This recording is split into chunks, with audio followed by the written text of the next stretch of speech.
What is up, guys? It is day number 4 of kind of like a what people are calling an intermittent fast. I really don't like to call it that because fasting, yeah, it means abstaining from eating, but it really requires like 36 hours to get, or like at least like 30 hours to get into a state where you're fasted, where you're actually not digesting anything, and where your body is creating more stem cells and all sorts of things. So I don't even like the term the intermittent fasting because it's not really fasting. It's not the same benefits as a full fast. So I'm gonna call it just like scheduled eating. So I'm eating right now from about 11:30 seems to be where I get really hungry to the point where if I don't eat now, I'm gonna get either a headache or get a little hangry or something. And I finish eating around 6, maybe around there. And I'm going to start cutting it off right at 6 because I've been going a little bit later at like 7, and then I realized I didn't really need that. So I think 11:30 to 6 will be really good for me. It's still a really big window of eating, 6.5 hours a day. And but I don't think that's the important part because, like I said, it's not really fasting anyway. It's not really the benefits of fasting. Excuse me, got the hiccups.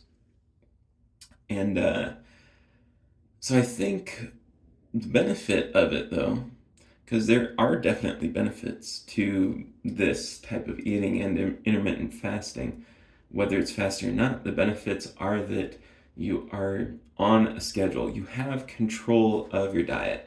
Not only that, so you like it, and the reciprocating effects from that of feeling like you have control of your diet leads you to having more and more control over your diet as you progress. But also, that maybe by the time you want to eat on your scheduled diet eating, since you weren't snacking all morning or snacking all evening, by the time you eat, the healthier foods actually sound good by then, right? So maybe that's part of why you're able to stick to a diet better when you're on a time schedule as well. As far as body results go, I feel like my liver fat, because if you do a lot of digging into why, with lower testosterone and age and like metabolic disorders and stuff, your stomach gets bigger at a more rapid rate than the rest of your body.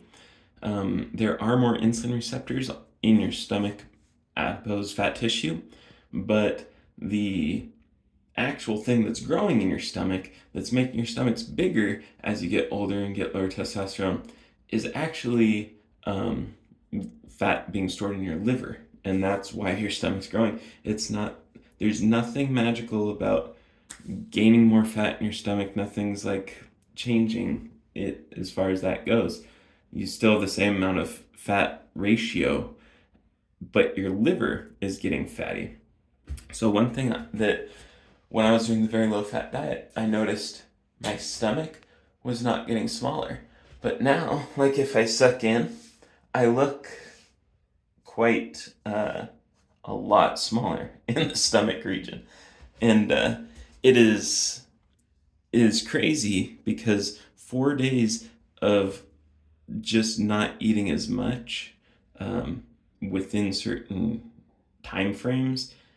I guess I shouldn't say that fat it doesn't have benefits beyond the control, because obviously it's affecting my liver fat more so than the very low fat diet was, because that was constantly overloading my liver apparently, and my stomach was staying the same size for 40 days on a fairly strict very low fat diet. I mean, I wasn't on it the whole time, but I was for a lot of it. And this just instantly shed that I'm used to seeing in like a keto diet. It shed the stomach size quickly. And so there's a lot to say about that as far as health goes, because your health is very much related to the pressures within your viscera. So my phone's running out of storage apparently right now, but I just wanted to do a quick update on day number 4 of a timed eating schedule. And so I'm at 240, so I'm down like 2 pounds. So I mean, my goal isn't weight loss with this really. Right now, I'm trying to do more body recomposition and gain muscle at the same time. I'm meeting my protein needs, I'm meeting my fat needs, and just eating on a schedule right now. I'm going to progress into kind of eating more low calorie foods, more very low fat type foods, also on the schedule, and see how that goes as long as I'm still getting my protein. I'm going to try to make it work. I just haven't been able to find something that works for me, that's easy to maintain, and that's enjoyable. So I will keep updating you guys, and thanks for watching.